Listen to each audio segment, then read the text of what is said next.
Sometimes we all need saved. I am the Game Collector, and this is Second Opinion Games, and today we find out which system to turn to when we try to find the best hero.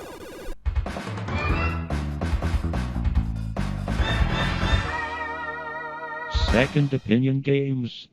H.E.R.O is a game that came out in 1984, made by Activision, standing for Helicopter Emergency Rescue Operation. Now, most people played this for the Atari 2600, which is what I figured would be a good baseline for this video. When I pop in the cartridge, it's easy to play, with only one button to fire laser beams out of your eyes. Pushing up activates the helicopter, and it has a little bit of a delay, but it's nothing too annoying. And pushing down sets dynamite on the ground, which is good for blowing up barriers. Sometimes you could walk right up next to the barriers, and other times they will kill you if you touch them. Also, things that you have to look forward to is transitioning from screen to screen in a very awkward way, and sometimes you even have to watch out for flipping off the lights, and then you can't turn the lights back on. Luckily, as soon as you go into the next screen, the lights are all on again, and usually you can make your way to the lost miner in absolute no time.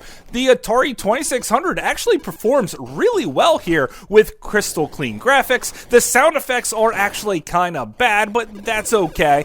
It's nothing that tears apart your ears too bad.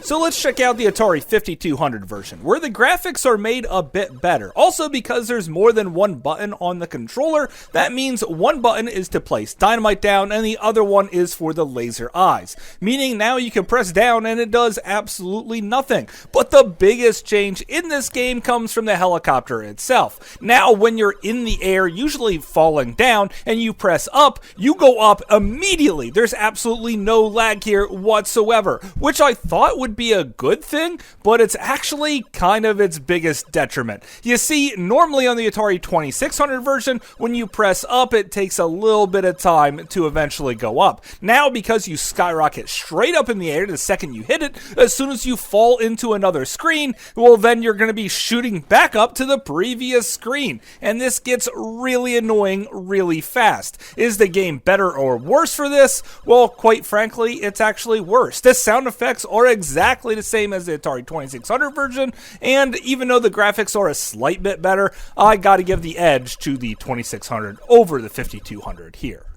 Moving to the Colecovision, where they still keep the two-button scheme, the one button for the dynamite and the other for the laser eyes. They also completely fixed your helicopter jetpack here, so there's still the lag, which actually helps you out. And moving through the levels, you'll find that it's pretty much exactly like the Atari 2600 version, except for the big thing here, and that's the graphics.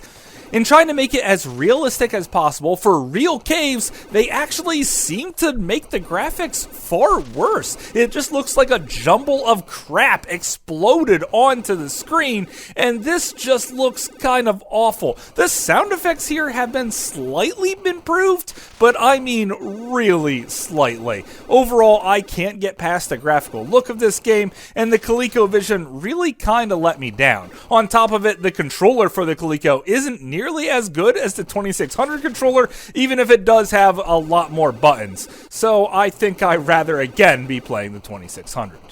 So now I move on to the Commodore 64, where I'm stuck on the main menu screen, because this was released on a cassette tape, at least for the version that I have, and I can't get it to load at all. Probably because these cassette tapes degrade over the years, and now it's just dead thanks to bit decay. Thanks, Commodore 64.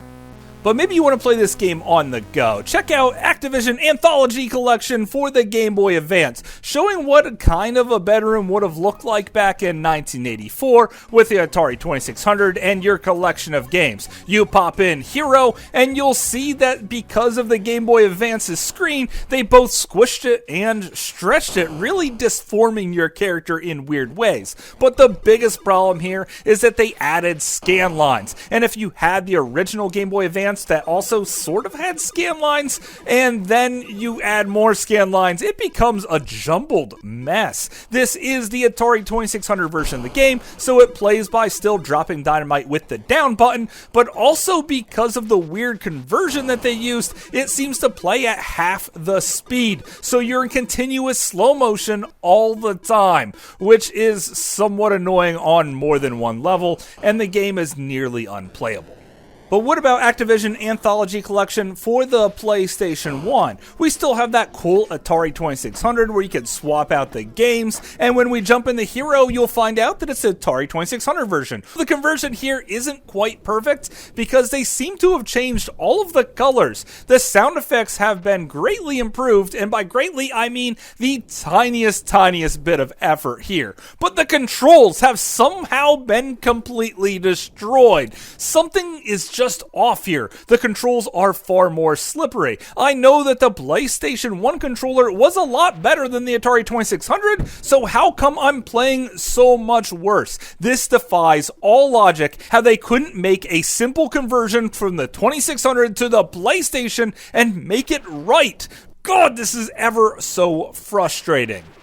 There was one more version of this I wanted to play, and that was Sega's SG-1000, where they replaced the helicopter with a jetpack, making it H.E.R.O, which I believe is some type of sandwich. So playing as a sandwich, rescuing people, sounds like a lot of fun, but sadly I didn't get a chance to play it. One day maybe I will, but the SG-1000's really hard for me to get my hands on.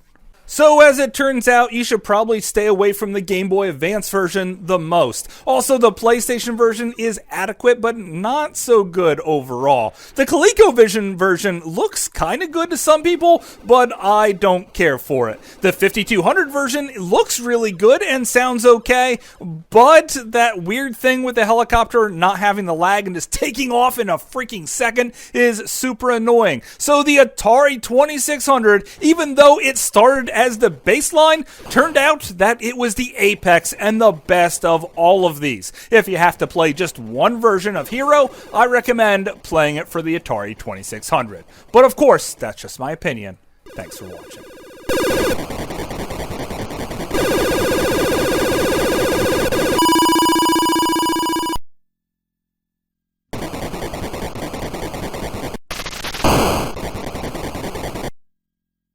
So hopefully you guys enjoyed this video. I had a great time making it. H.E.R.O is one of my favorite games of all times, and I really wish I had the SG-1000 to be able to play it. Maybe in the future I will get it. So what is your favorite Atari 2600 game? Please let me know in the comments down below, and hopefully everyone has a happy and safe holidays. That's why I decided to go with a much shorter video. And I'm coming down with a really bad cold, so unfortunately I can't bring you guys the video I wanted to this week, but maybe next week I'll have something really special for you. So until later, I will see you again, guys.